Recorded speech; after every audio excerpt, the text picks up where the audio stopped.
अस्सलाम वालेकुम स्टूडेंट्स। आज हम लोग डिस्कस करेंगे चैप्टर नंबर 1 सेल्स एंड सब सेलुलर ऑर्गेनेलिज की एक्सरसाइज को। इसके अंदर 17 एमसीक्यूज हैं, हम उनको आज जो है वो सॉल्व करेंगे।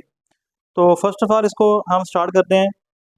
तो इसमें फर्स्ट एमसीक्यू जो है वो इसमें लिखा हुआ है कि which of the following is the major advantage of using light microscope instead of an electron microscope. यानी कहता है कि अगर आप एक लाइट माइक्रोस्कोप यूज़ करते हैं तो उसका क्या एडवांटेज है इलेक्ट्रॉन माइक्रोस्कोप के ऊपर। इसमें फर्स्ट ऑप्शन है सुपीरियर रिजॉल्विंग पावर, कि आपको जो रिजॉल्विंग पावर है यानी कि जो रेजोल्यूशन पावर होती है यानी कि क्लियर किसी चीज़ को क्लियर करके देखने की जो पावर है वो आपको अच्छी मिलती है लाइट माइक्रोस्कोप से। तो बिल्कुल भी ऐसी बात नहीं है, लाइट माइक्रोस्कोप से जो है हमें रिजॉल्विंग पावर इतनी अच्छी नहीं मिलती जितनी हमें इलेक्ट्रॉन माइक्रोस्कोप से मिलती है। तो ये ऑप्शन सही नहीं है। बी है इसमें कांस्टेंट डेप्थ ऑफ फोकस, कि आपका जो फोकस है वो उसकी जो डेप्थ है वो कांस्टेंट रहती है। तो ये भी इसके अंदर जो है वो सही नहीं है। नंबर सी 3 है इसमें ऑब्जर्वेशन ऑफ लिविंग मैटर, और नंबर डी है इसमें use of very thin sections. तो जो वेरी थिन सेक्शंस हैं इसका भी कोई जो है वो इसका आंसर नहीं बनता कि हम इसमें थिन सेक्शंस को स्टडी कर सकते हैं। इसमें लिखा हुआ है C option observation of living matter. Actually आप लाइट माइक्रोस्कोप से रियल टाइम में यानी कि असल में दर हकीकत जो कोई भी मैटर है, कोई भी ऑर्गेनिज्म है, उसकी मूवमेंट को आप देख सकते हैं। उसकी जो जो भी उसका समझ लें कि मूवमेंट है उसकी रियल टाइम में जो वो रिप्रोडक्शन कर रहा है, सेल डिवीजन हो रही है, आप उसको लाइट माइक्रोस्कोप में जो है ना रियल टाइम में देख सकते हैं, जो कि आप इलेक्ट्रॉन माइक्रोस्कोप में नहीं देख सकते। क्योंकि इलेक्ट्रॉन माइक्रोस्कोप में आपको बहुत सारी सेटिंग करनी पड़ती है, वैक्यूम क्रिएट करना पड़ता है, उसमें हम जो है वो ऑर्गेनेलिज को स्टडी करते हैं। लेकिन जो लिविंग मैटर है ये नहीं स्टडी हो सकता उसके अंदर जो है वो अपना इलेक्ट्रॉन माइक्रोस्कोप में। तो सी ऑप्शन जो है इसका वो करेक्ट है। सी ऑप्शन पे आप जो है वो क्लिक कर लें। नंबर 2 इसमें some cellular organelles are bound by single membrane. कह रहा है कुछ हमारे पास सेल की जो ऑर्गेनेलिज हैं उनके बाहर सिंगल मेम्ब्रेन होती है, while other organelles have two membrane, और जो कुछ और मेम्ब्रेन हैं उनके ऊपर जो है टू मेम्ब्रेन होती है। विच of the following is correct, और इनमें से कह रहा है कौन सा ऑप्शन जो है वो करेक्ट है। तो इसमें स्टूडेंट जो है ना कह रहा है कि आपने ये बताना है कि कौन, जिस तरह इसने पहला आपको दो टेबल दिए हुए हैं, पहला टेबल में लिखा है सिंगल मेम्ब्रेन और उसके आगे लिखा हुआ डबल मेम्ब्रेन। सिंगल मेम्ब्रेन में ए ऑप्शन में लिखा है पिरोक्सिसोम लाइसोसोम। अब जो पिरोक्सिसोम है और जो लाइसोसोम है इन दोनों के अंदर जो है वो सिंगल मेम्ब्रेन होती है, और इसके आगे लिखा है डबल मेम्ब्रेन और उसके नीचे लिखा हुआ है न्यूक्लियस और क्लोरोप्लास्ट। अच्छा स्टूडेंट, न्यूक्लियस में भी डबल मेम्ब्रेन होती है और क्लोरोप्लास्ट के अंदर भी डबल मेम्ब्रेन होती है। तो ये पहला ऑप्शन ही इसका सही है। बाकी सारे ऑप्शन इसके जो बी सी डी है वो रॉन्ग है, वो सही नहीं है। तो इसमें आप कर लें ए ऑप्शन। ठीक है, उसके बाद number 3 which of the following cell structure contain the highest concentration of RNA. RNA इन चारों में से किस में से सबसे ज़्यादा होता है? क्या आरएनए सेंट्रियोल में होता है? बिल्कुल नहीं। क्या आरएनए लाइसोसोम में होता है? नहीं। क्या आरएनए क्रोमोसोम में होता है? बिल्कुल भी नहीं। क्रोमोसोम तो डीएनए और के अंदर तो डीएनए होता है और प्रोटीन होती है। क्या आरएनए न्यूक्लियोलस के अंदर होता है? यस, आरएनए जो है वो किसके अंदर होता है? न्यूक्लियोलस के अंदर होता है और बनता भी वहीं पे है। तो इसका डी ऑप्शन आप कर लें, तीसरे का।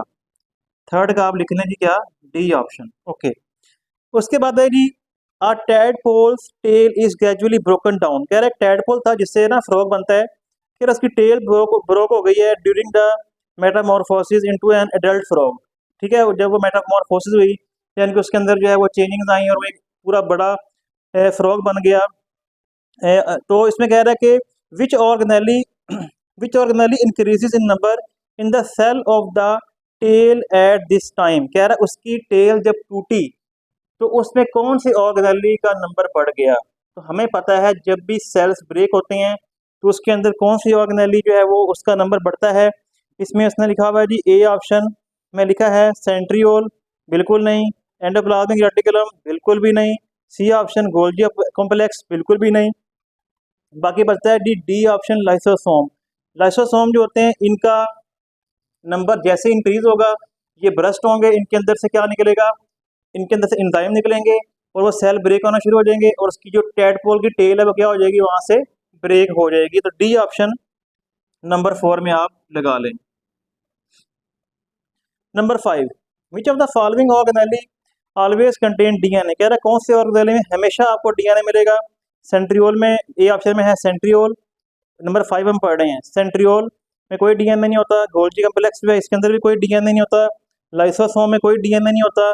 नंबर डी ऑप्शन है माइटोकॉन्ड्रिया, इसके अंदर आपको हमेशा डीएनए मिलता है। ये option is the this one is the correct one option, number 5।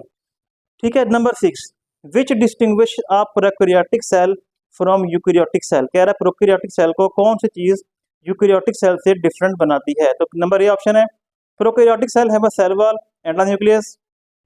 ठीक है, यूकैरियोटिक में जो है वो प्रोकैरियोटिक सेल में सेल वॉल भी होती है और इसमें न्यूक्लियस नहीं होता, तो ये ऑप्शन सही नहीं है। Prokaryotic cell have no membrane bound organelles, prokaryotic cell में कोई भी मेम्ब्रेन बाउंडेड ऑर्गेनेलिज नहीं होती, ये बात वैसे सही है।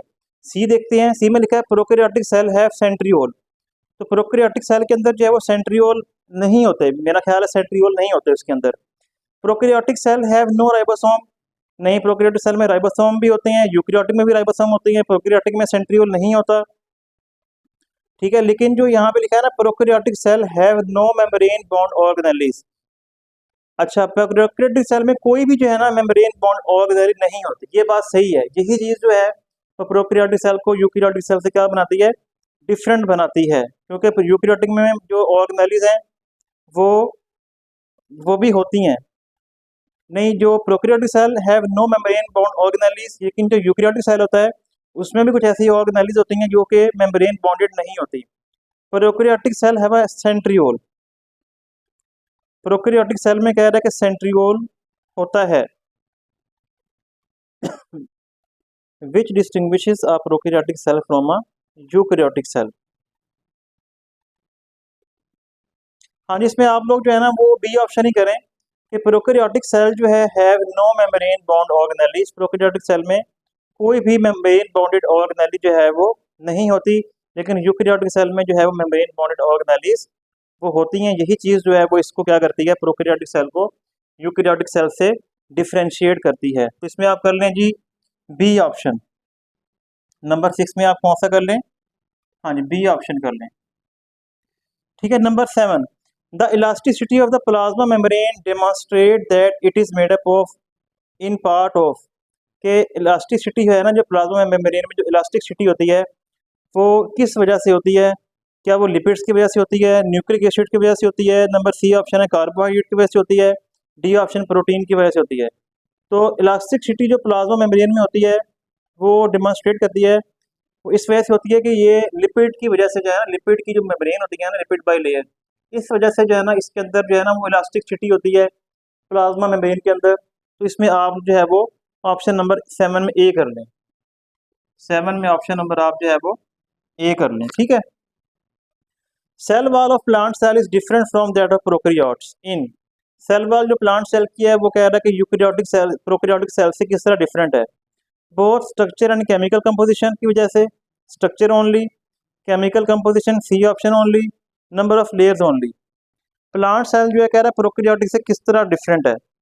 अच्छा, इसका स्ट्रक्चर सिर्फ डिफरेंट है या कह रहा है कि इसमें नंबर ऑफ लेयर्स ओनली की वजह से डिफरेंट है, या कह रहा है chemical composition only, both structure and chemical composition. Actually जो प्लांट का सेल होता है ना, जो सेल वाला प्लांट सेल है वो प्रोकैरियोटिक से इसलिए डिफरेंट है कि इनमें इनका स्ट्रक्चर भी डिफरेंट होता है, ठीक है, और इनकी जो केमिकल कंपोजिशन है वो भी डिफरेंट होती है। बैक्टीरिया की केमिकल कंपोजिशन और होती है, ठीक है, उसमें पेप्टिडोग्लाइकन वगैरह होता है, तो प्लांट सेल में जो है वो सेलुलोज वगैरह होता है। तो ए ऑप्शन जो है ना ये इसमें सही है कि both structure and chemical composition, 8वें का आप कर लें ए ऑप्शन। ठीक है, उसके अलावा जी इसमें जो है वो which of the following are present in the prokaryotic cell, कह रहा है प्रोकैरियोटिक सेल में कौन सी चीज़ें इनमें से होती हैं? ए ऑप्शन है क्लोरोप्लास्ट, डीएनए, न्यूक्लियर एनवेलप, ये जो है वो क्लोरोप्लास्ट प्रोकैरियोटिक सेल में नहीं होता, ए ऑप्शन सही नहीं है। बी में है क्रोमोसोम, माइटोकॉन्ड्रिया, न्यूक्लियर एनवेलप, तो क्रोमोसोम और माइटो तो ठीक है, लेकिन माइटोकॉन्ड्रिया नहीं होता प्रोकैरियोटिक सेल में। साइटोप्लाज्म, डीएनए, माइटोकॉन्ड्रिया, ये भी जो है वो प्रोकैरियोटिक सेल में माइटोकॉन्ड्रिया नहीं होता। साइटोप्लाज्म, डीएनए, राइबोसोम, ये ठीक है, डी ऑप्शन जो है ये होता है। ये तीनों चीज़ें प्रोकैरियोटिक सेल में प्रेजेंट होती हैं, तो 9 वाले में आप कौन सा कर लें? डी ऑप्शन कर लें। Number 10, which of the following is present in all the eukaryotic cell. कह रहा यूकैरियोटिक सेल में इनमें से कौन सी चीज सब यूकैरियोटिक सेल में होती है? Cell wall, flagellum, diploid nucleus, membrane bounded organelles. अच्छा, जो तमाम यूकैरियोटिक सेल है ना, उनमें एक चीज कॉमन है, डिप्लॉयड न्यूक्लियस। बी ऑप्शन जो है ये ठीक है।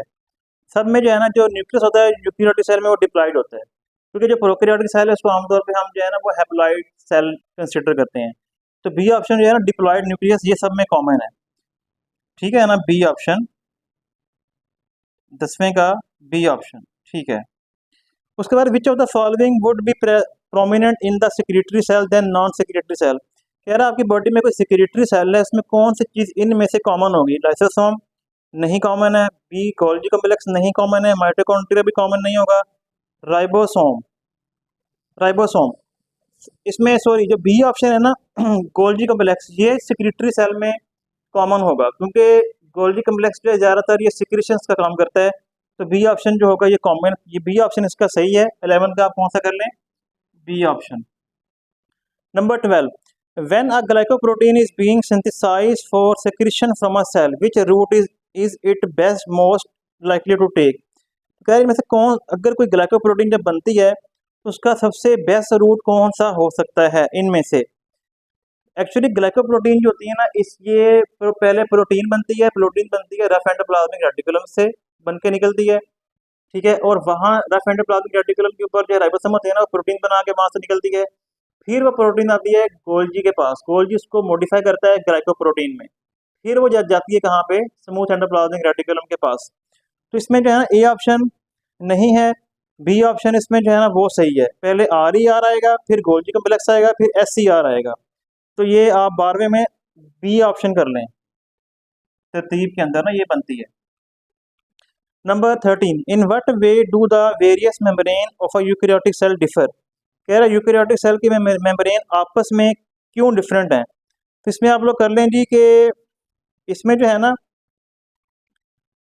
Certain proteins are unique to each membrane, क्योंकि जो यूकैरियोटिक सेल की डिफरेंट सेल होते हैं ना, उनके अंदर जो डिफरेंट तरह की होती है ना प्रोटीन्स, वो डिफरेंट होती हैं, उनके डिफरेंट फंक्शन होते हैं।